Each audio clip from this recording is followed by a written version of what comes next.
What is up, everyone? I'm Jeff London. This is the Mediocre Alaskan Podcast, episode 101.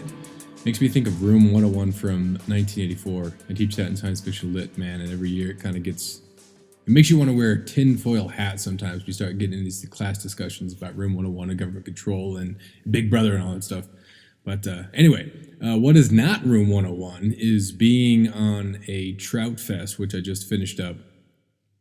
We did 4 states, 15 days, 14 nights, 10 at campsites. It was just a lot of fun, and it got me thinking that it was kind of a good closure for the trout season, and now I'm looking forward to hunting season. It's one of those transition periods that you have, and it's weird because when I was on the Snake River catching cutthroat trout, or in Idaho on the Salmon River catching cutthroat trout, and I'm kind of name dropping a little bit here, but that's kind of the point, because in that moment when I was on those rivers, I would not have traded king salmon fishing in Alaska for that moment there. I know it sounds weird because you're not going to catch and keep the cutthroats, and you can catch the king salmon. It's a lot of fun, but it's just different, and you can't compare them. You can't say that one is better than the other, because by what regard or what degree or what is it that you're comparing them to, and what makes one better than the other? Yes, you can eat a king salmon. Not going to eat a cutthroat. King salmon are bigger and look better in pictures, and you're probably going to get more likes on Instagram. But if you're fishing that river, and it's a river you've never fished before, and you're trying to figure it out, and you're swinging a fly, or you're presenting a dry fly, or you're nymphing, or whatever it is, and you feel that take, and you're fighting that fish on a fly rod, and then you bring it and you net it. I mean, it is an amazing feeling. If you're trolling for kings, that means you're just kind of sitting there watching, waiting for the fish to kind of hook itself, and then you just reel it up, and you got 30-pound test, and it's a big fish, and it's a big fight, but it's just different, man. Like, no, not one is better than the other, right? And I think that's the point. The point is to get out and do different things and experience different things, and not just be looking forward to your basic or your routine of every summer. It's king salmon and then hunt deer. That's a great routine. I mean, that is indicative of really living a fun life, but it's also nice to get out there and see it else. See what is beyond your routine. Right. And that's kind of the reason that hunters and anglers, we say that we love hunting and angling, is because of the places that it takes us. And that's true. It's not to find the best possible fishing experience. It's to find that different one, to find that new experience that's a lot of fun, that's a little different from your routine. And yeah, you might be sacrificing part of your routine because you're somewhere else for it. But man, it's fun to experience new things. It never gets old catching king salmon. It never gets old catching fish on fly. It never gets old alpine hunting. But those new things are cool, man. And it's nice to go out there and see it. And so while people were bragging about, while you're down there with catching bait, oh, it looks like a bait that I'd use for king salmon. Ha, ha, ha, ha, ha. I mean, kind of missing the point. I know they're just kind of joking around a little bit, but because some of the fish you're catching are pretty small, but it's a tiny little brookie or a tiny little grayling in a lake that you had to hike 8 miles to get to. And for some people that sounds like absolute misery, and it sounds ridiculous to waste that many calories to catch a fish that you're just going to release when you could be back in Alaska at home catching king salmon that you're going to eat and fill the freezer. But those experiences, and that's great. It's nice to wake up in a new town and finding that breakfast burrito, right? You go into town and you meet some of the locals, and you see the type of person who lives there year round. The waitress or the waiter, the cook, and all those people that are sitting there talking about whatever, the locals. It's fun to see new people and experience that. And you don't really compare it. You can't say, well, is this place better or worse than where you live? But you do ingest a little bit more, and you get some more perspective, and you think about what it would be like to live in a different place, and what are the best parts of this place, and why does someone endure the worst parts of the year in order to live at this spot? It's It's pretty sweet. So I'm transitioning from Trout Fest and my 7 weeks down here in Laramie. It's Monday. A little behind on the posting because I'm recording this on Monday. Again, I was traveling up until yesterday, so heading back to Alaska on Wednesday. I got some podcasts lined up with some very interesting people. We're going to be talking about hunting, and it's going to be Hunt Fest.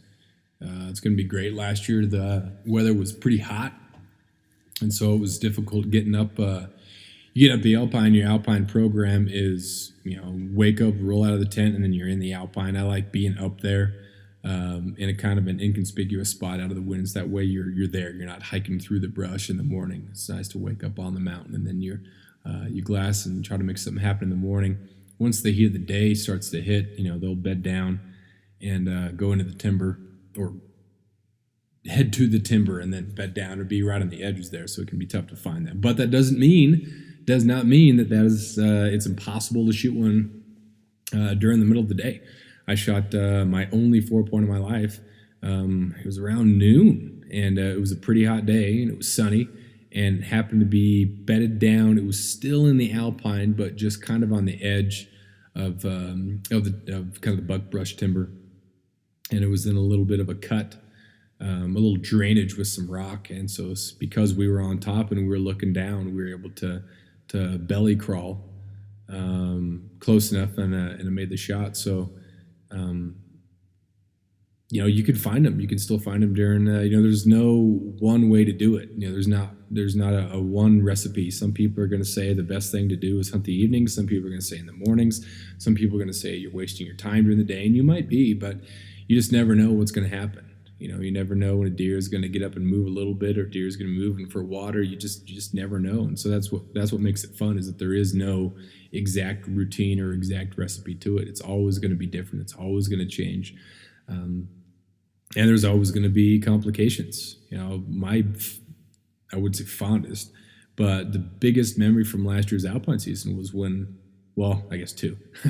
One was hiking up. It hadn't rained in 4 or 5 days. And so my buddy and I hiked up in the rain, back up the mountain. We'd been there for the opening day, and it had been so hot for about a week that we didn't see anything early in the morning. The only time that we saw deer was like pre-dawn, and it was down low, and there was a little bit of water, but it was way too far to go out and get a shot. And so we hiked off the mountain and then went back up in the rain, and then got to the top just as the rain stopped, and the deer came out, man. It was crazy. And so he got a 3-point, and I got a really nice fork in about 2 minutes of each other. He saw the deer he was laying there waiting for a shot, waiting for the deer to stand up and be clear.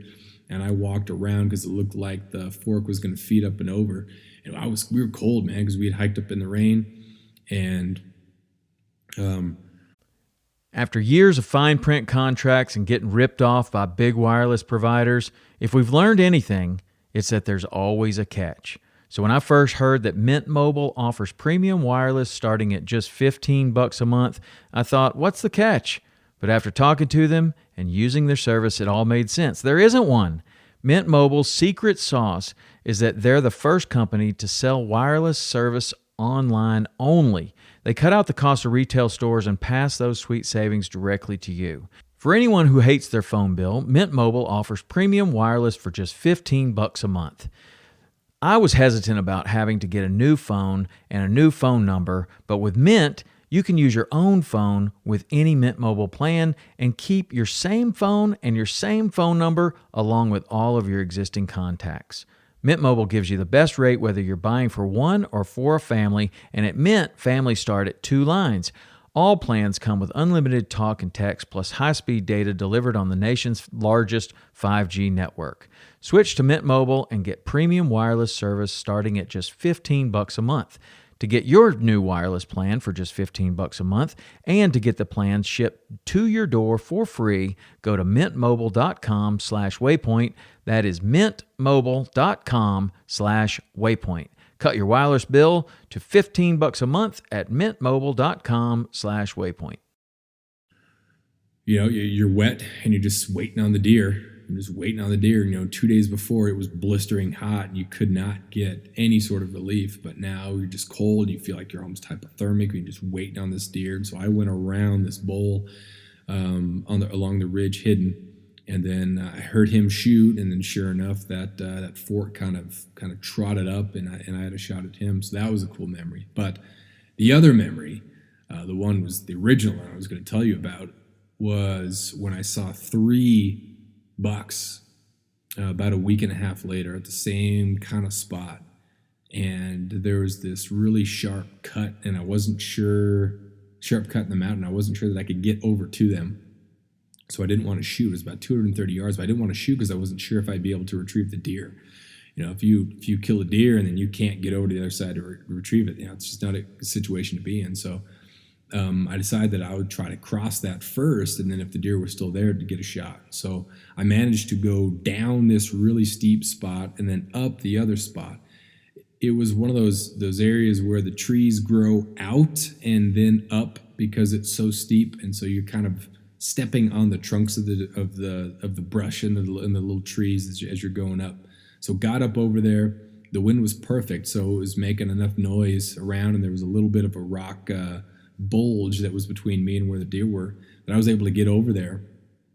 And I hiked. It was kind of loud, but I got through, and I got on the edge of the rock bulge, and I saw the 2 forks, and back there was a 3-point. And I'd seen that was the order from the other side of the mountain, the other side of the cut. And so it was a fork, and there was a 3-point. And so when I got over there and I made the cut, and I was at 30 yards, I closed through 200 yards on these 3 deer, and I hadn't seen the 3-point yet. I saw the fork, I saw the second fork, and they were kind of moving. So I figured, oh, dude, here it is. The third one's going to be the 3-point. I'm just going to wait for my shot. It's 30 yards, 20 yards, whatever. Just perfect. Here it is. I did it. Here we go. And then there was a doe. There was a doe at about 15 yards to my right that I hadn't seen. It popped up. It blew, and then all the deer left. I never saw the 3-point when I got over there. So my fondest memory last year, tied with the success, is the failure. And I don't know why it's fond memory. I think maybe it was because I think I made the right call in that moment, rather than get so excited about seeing that 3-point and shooting 230 yards across this cut I wasn't sure I could make.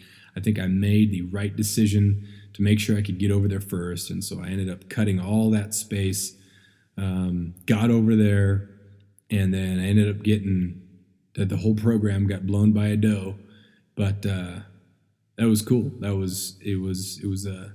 It'll be a fond memory for its frustration, but also from, making that decision, getting over there, and just being so close. And of course, if I had it now, I would have shot, the fork because that's the guaranteed thing. And then I guess, the 3 was about the same bodied. So you could argue that I was chasing horns or chasing antlers, and that's why I didn't get it. And it was, I shouldn't have cared, but when you're in that situation and you're going to have a choice between 2 forks or a 3-point, like, why not take the 3-point, right? Why not wait the extra couple seconds for the 2 forks to continue feeding and the 3-point, which was behind the last time you saw it? Why wouldn't you wait for the 3-point?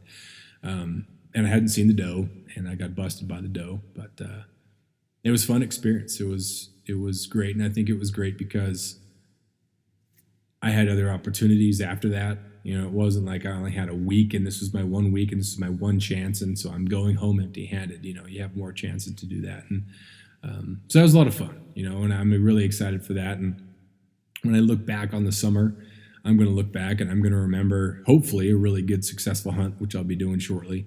But, I'll remember king fishing with a couple buddies, even though I didn't get kings, or I'm going to remember for sure doing this Trout Fest, this fishing in Idaho and fishing the Gunnison and Frying Pan rivers in Colorado, man, just legendary rivers. If you're a fly fisherman, you want to go to Colorado and fish some of those legendary fly fishing rivers, and you're not going to take any fish home. You're not filling the freezer, and You probably don't have the chance at the 22, 24 inch mega trout that's in there because you haven't been fishing this for 5, 10, 15, 30 years. So, you haven't paid your dues yet, so you're probably not going to get it. But man, if you hook into one of those nice, 15, 16, 17, 18 inch fish and, sure, it's a brown trout, but it's a frying pan river brown trout. There's something else that comes to it. It's not just a regular old brown trout. It's fun to go to those new places and experience those new things, and it's fun. It's great, and it's nice to have transitions.